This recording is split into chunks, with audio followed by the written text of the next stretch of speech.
Ferdinand Bongbong Marcos Jr. still on top in the latest presidential survey of the OCTA Research Group, with Vice President Leni Robredo making the biggest gains. Now, here to talk about the details, we have OCTA Research Group's Guido David. Dr. David, good morning to you.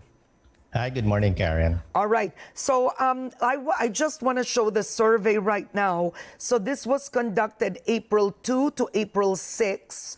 And with how many respondents, Dr. David? We have been using 1,200 respondents nationwide. 1,200 respondents. The first table actually is interesting because it divides even the regions, the area, and the socio-economic class. Can we start with that? Let's describe Mr. Marcos in the latest survey.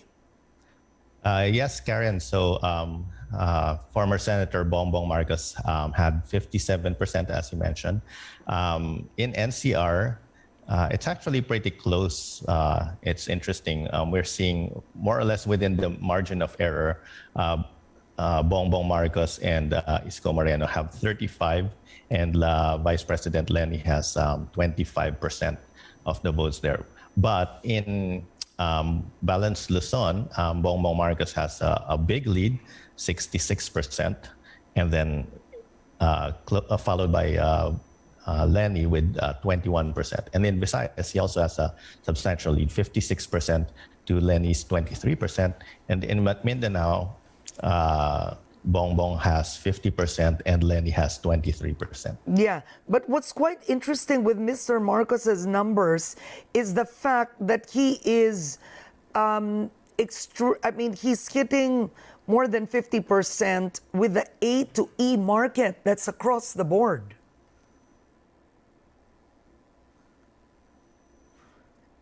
In your socio-economic class, it's in that same graph.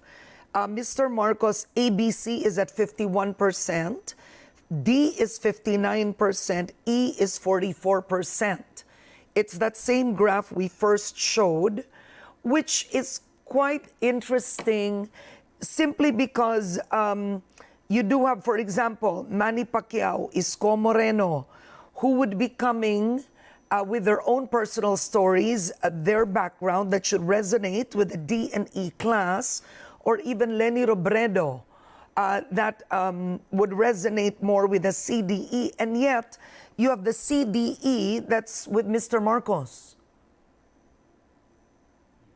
Well, we're only looking at the data, Karen, and this is what it's showing. Yeah. I mean, it is interesting that across classes, and we have seen this not just in our own survey, but we have seen this also in the Pulse Asia survey, that across classes, Bongbong Marcos is actually leading in all classes. And I'm not sure how we can explain that to the public, to the audience, but that's what the numbers are showing. And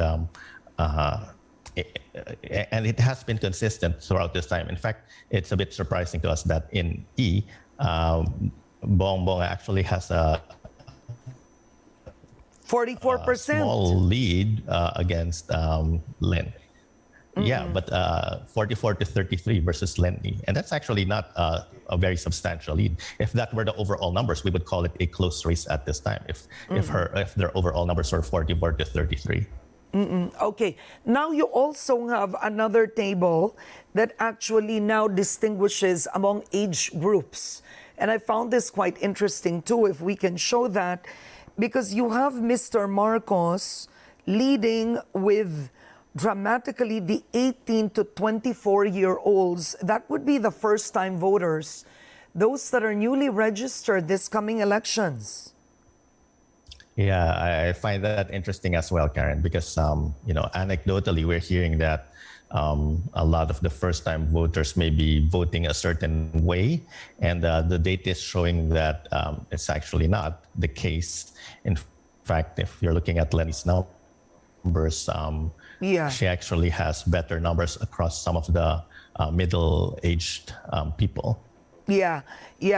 Leni's strongest here, based on your survey, is with a 45 to 54 age group.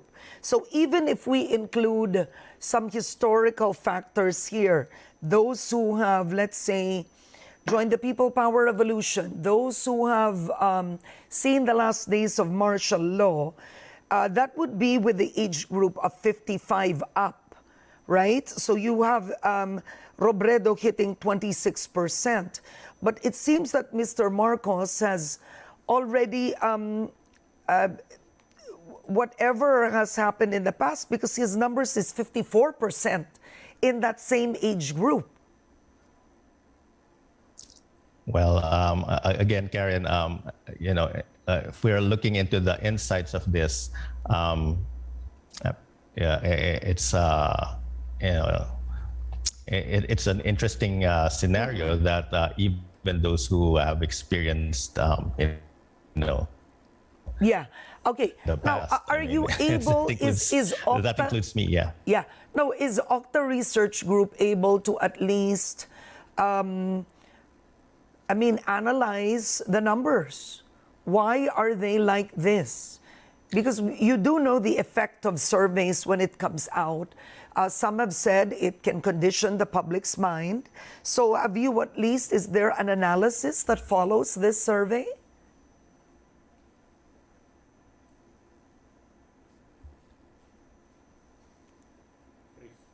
Okay, I think this, go on. Of course, we OCTA. Yeah, sorry, my internet's a bit lagging. We of course we collect the data, but we also ask some probes. For example, why they would vote certain candidates, and I'm not sure if those probes are included here because we mainly are looking at the horse race here, and that's why we were able to put the survey together, the survey results together in a fairly quick period of time. Normally, it takes us about 3 or 4 weeks to get the results out. But because we just focused on the presidential and vice presidential numbers, we're just showing it as is, and this is the snapshot of what we're showing. I mean, the analysis will, come at a later time. But in the past surveys, we did ask some probes like, why are they voting certain candidates? What are the characteristics of the candidates of their preferences? So, for example, we may ask if your preference is former Senator Bongbong Marcos, what are the characteristics that made you choose him? And if you're not voting for him, what are the characteristics that made you decide not to vote for him? So it's actually interesting if we look at the spectrum of the entire data set, which is not visible in this in the summaries that we sent. And even anecdotally, I know some people who are, my age group, who are voting, for example, in certain ways. So again, I don't necessarily see this as being inconsistent with the, with the results. It is what it is again. Okay. Now, before we go, I don't have enough time, but what's interesting, you have another table actually, and the last table actually, it asks about voters' behavior. Wherein you divide it into hard voters, soft voters, and 50-50. So what would be the difference between your soft voters and the 50-50? Well, we asked the respondents if they are likely to change their vote, or if they may change their vote, or if they are 50-50 about changing their vote. So that's the 50-50. The soft voters are those who they say are likely to change their vote still. And the hard voters are the ones who say that they are unlikely to change their vote. Either they are really set on voting this person, or it's not likely that they will change their vote.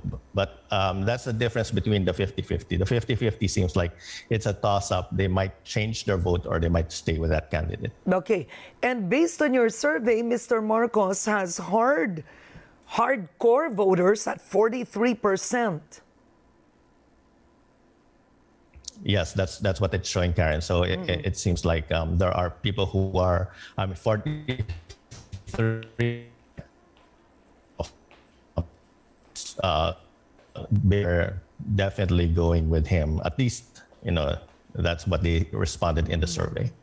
Well, all right. We'll try and discuss the OCTA survey once again. We don't have enough time now, but also your internet is lagging today. But thank you, Dr. Guido, for joining us. I appreciate it.